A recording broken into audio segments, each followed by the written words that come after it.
కృష్ణా జిల్లా మైలవరం ఎమ్మెల్యే వసంత కృష్ణ ప్రసాద్ మీడియా ద్వారా మాట్లాడారు. మీడియాతో మాట్లాడిన ఆయన సాక్షి ఛానల్పై ఎమ్మెల్యే వసంత కృష్ణ ప్రసాద్ ధ్వజమెత్తారు.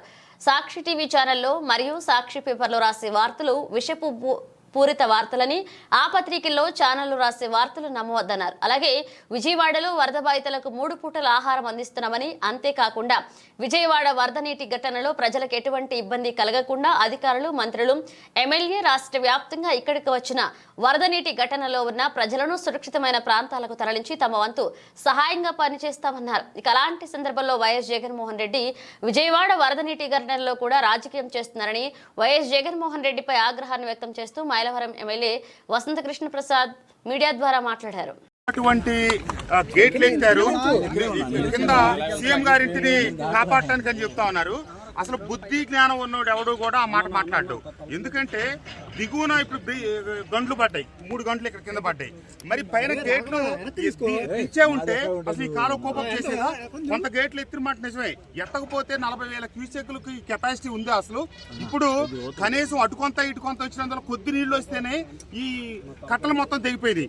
కాబట్టి జగన్మోహన్ రెడ్డి గారికి తప్పుడు సమాచారం ఇవ్వటం, ఈ సాక్షి పత్రిక, సాక్షి ఛానల్ భారతదేశంలో ఇంత దరిద్రపు పత్రిక కానీ దరిద్రపు ఛానల్ కానీ ఉండదు. టెర్రరిజానికి సహకరించే గ్రూపుల కంటే ఈ ఛానల్ వల్ల ప్రజలకు తీవ్రమైన నష్టం జరుగుతుంది, ఆంధ్ర రాష్ట్రానికి తీవ్రమైన నష్టం జరుగుతుంది. జగన్మోహన్ రెడ్డి గారి కింద నేను 5 సంవత్సరాలు పనిచేశాను. ఇదే ప్రాంతంలో 2019లో కూడా వరదలు వచ్చినాయి కృష్ణానదికి. ఆ రోజు కొటికెలపూడిలో తాతయ్య అని ఒక పెద్ద వృద్ధుడు లంకలోకి వెళ్ళి చనిపోతే నేను 20 సార్లు కలెక్టర్ను ఫాలోఅప్ చేసి అతనికి నష్టపరిహారం ఇవ్వండి. ఈ రోజుకి రాలా. నేను మొన్న వరదల్లో చనిపోయిన 48 గంటలు గడవక ముందే కోటేశ్వరరావు లైన్ మ్యాన్కి 32.5 లక్షల రూపాయలు 48 గంటల్లో పరిహారం ఇచ్చాం.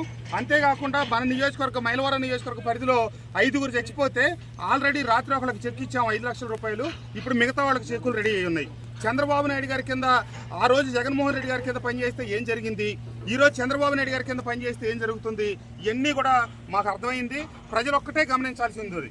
పైన ఎగువనున్నటువంటి హెడ్ రెగ్యులేటర్ దగ్గర గేట్లు ఎత్తడం తప్పని జగన్మోహన్ రెడ్డి గారు చెప్తా ఉన్నాడు. మరి ఎత్తిన తర్వాత కూడా కొంత నీరు, కొద్ది నీరు ఇటు వస్తేనే కట్ట 3 చోట్ల దిగింది. అదే గనక గేట్లు తెరిచి ఉండకపోతే పోలవరం కట్ట అనేది ఆనవాళ్ళు కూడా ఉండేది కాదు. పడ్డ 3 గంటలు పోవటానికే మంత్రి గారు రాత్రి అనక, పగలనక, వర్షం అనక, ఎండనక, గాలి అనక ఇక్కడ నిలబడి 3 రోజులు బట్టి పని చేపిస్తుంటే 2 గంటలు పూడ్చాం. 3వ గంట రేపు ఉదయానికి అవడం కూడా కష్టం. మంత్రి గారు కాళ్ళ మీద నిలబడి పని చేస్తా ఉన్నారు. మాకు ఆ హయాంలో నేను ఆ రోజున వరద బాధితులకి ఇబ్రహీంపట్నంలో లంక, పెదలంక, చిన్నలంక, ఇబ్రహీంపట్నం, పుష్కర్ నగర్ ఏరియా వాళ్ళు నీళ్లలో మునిగిపోతే భోజనం పెట్టిస్తే 10 లక్షల బిల్లు అయింది. 5 సంవత్సరాల తర్వాత ఈ రోజుకి 5 పైసల బిల్లు ఇవ్వాలి. కానీ ఈ రోజున 3 పూట్ల వరద బాధితులకు భోజనం పంపిస్తున్నాం, నీళ్లు పంపిస్తున్నాం, పాలు పంపిస్తున్నాం. ఈ ముఖ్యమంత్రి గారు ఇచ్చిన భరోసా ఇది. నేను నాతో పాటు పనిచేసిన వైఎస్ఆర్ కాంగ్రెస్ పార్టీ శ్రేణులకి, కార్యకర్తలకి, నాయకులకి చెప్తా ఉన్నా, మోసపోయాం. ఒక్క అవకాశం ఇవ్వమంటే ఇచ్చాం. జరిగిన నష్టాలు, కష్టాలు ఏం జరుగుతున్నాయి ఈ రోజు మీరందరూ గమనించండి. రాజకీయ ఉద్దేశాలతో మేము ఆరోపణలు చేయట్లేదు.